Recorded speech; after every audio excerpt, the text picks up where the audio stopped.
We will be reading chapter 4 to 5 of Waterbird. Welcome to Talia's Tales. We will begin shortly. Chapter 4, The Girl by the River. She didn't speak much, not to people anyway. Most days she stayed near the river's bend, where the trees grew low and the water moved slow. The grown-ups thought she wandered too far. They warned her the woods were too quiet, too strange, but the girl never felt afraid. That's where the Waterbird had found her. It came not with thunder or light, but like a breath, watching the moment before a tear falls. Silent, watching. She remembered the day clearly. She had been sitting on a rock, legs pulled to her chest, staring at her reflection. The water didn't judge, it didn't ask questions. Then it rose, first a shimmer, then a shape. A bird of silver blue glowing, as if made of moonlight and mist. It hadn't spoke. It only looked at her, and somehow she'd known. It saw everything, and it stayed anyway. Now they were always together. The girl watched as the waterbird stepped across the shallows. Its feathers trailed glowing ripples behind it.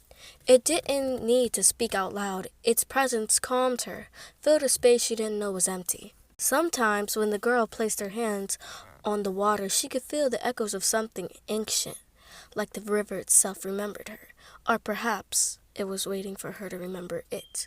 Chapter 5, A Feather in the Wind.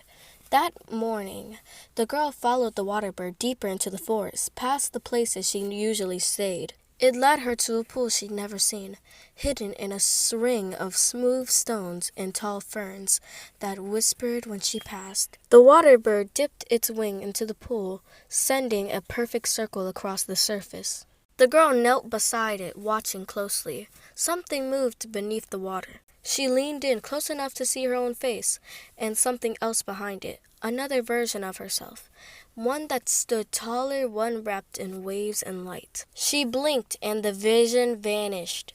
A singular feather floated up the pool, pale blue, soft as a whisper. She caught it gently. The waterbird tilted its head. "You are more than one child," it seemed to say. "You are a thread in something older."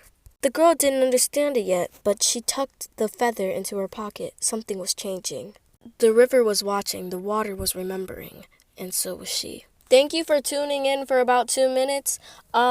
Big shout out to Miss Strickland again and Miss Tucker. That's all of who I know that listen to this. Stay tuned, and yeah. Thanks for listening.